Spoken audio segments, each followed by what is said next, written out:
Saudara-saudari, pencinta renungan harian Katolik, Paroki Tomang, Gereja Maria Bunda Karmel, Jakarta yang terkasih. Setiap kali kita menyaksikan maraknya kejahatan yang terjadi di sekitar kita, timbul suatu pertanyaan yang mendasar di dalam diri kita. Mengapa Tuhan seolah-olah membiarkan kejahatan merajalela di dunia ini? Mengapa Tuhan tidak memberantas kejahatan di dunia ini sampai ke akar-akarnya? Bukankah kejahatan itu membuat orang menjadi menderita? Tetapi mengapa Tuhan hanya berdiam saja dan tidak bertindak apa-apa terhadap kejahatan? Apakah Tuhan merestui kejahatan? Saudara-saudari yang terkasih dalam Kristus, kalau Tuhan membiarkan kejahatan tetap ada dan membiarkan bertumbuh dengan kebaikan, tidak berarti bahwa Tuhan menghendaki orang berbuat jahat terhadap sesamanya.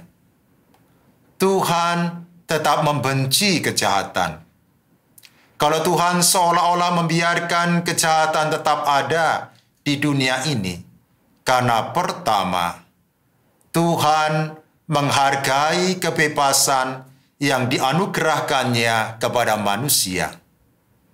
Manusia bebas untuk melakukan apa yang baik dan yang jahat. Dalam hal ini, Tuhan tidak dapat berbuat banyak selain menghargai kebebasan yang telah dianugerahkannya kepada manusia. Tuhan hanya berharap manusia dapat melakukan apa yang menjadi kehendaknya, yaitu berbuat kebaikan.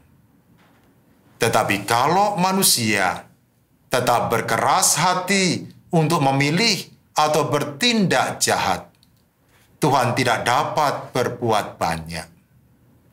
Kedua, kalau Tuhan membiarkan kejahatan tetap ada, itu karena Tuhan mau memberikan kesempatan kepada manusia untuk bertobat atau membaharui hidupnya.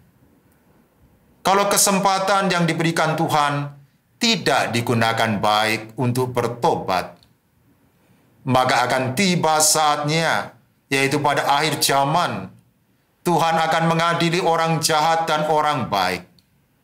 Yang jahat akan dicampakkan dalam api neraka, sementara yang baik akan dimuliakan oleh Tuhan. Mereka akan bercahaya seperti matahari dalam kerajaan Bapa. Artinya, mereka akan menikmati kebahagiaan di dalam kerajaan surga.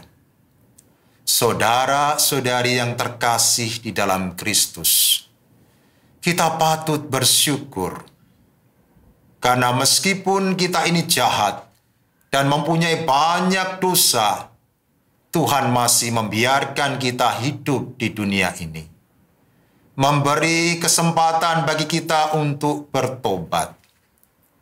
Masalahnya sekarang, apakah kita sudah sungguh-sungguh menggunakan kesempatan itu untuk bertobat, berjuang mengalahkan kelemahan kita, ataukah kita tetap bertahan pada kelemahan dan nafsu-nafsu jahat kita?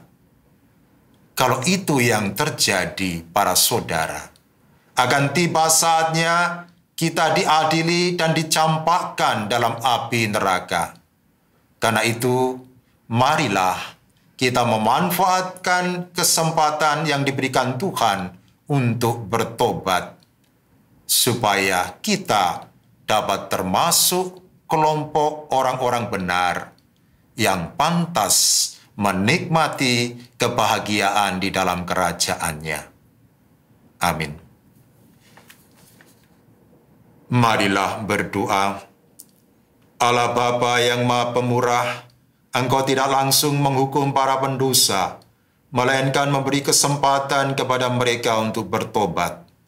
Bantu kami untuk mau menggunakan kesempatan hidup di dunia untuk bertobat dan membaharui hidup kami seturut kehendak-Mu, agar kelak kami pun pantas menikmati kebahagiaan dalam kerajaan-Mu. Demi Kristus Tuhan dan pengantara kami. Amin. Selamat beraktivitas. Tuhan memberkati Anda, Bapa, Putra, dan Roh Kudus. Amin.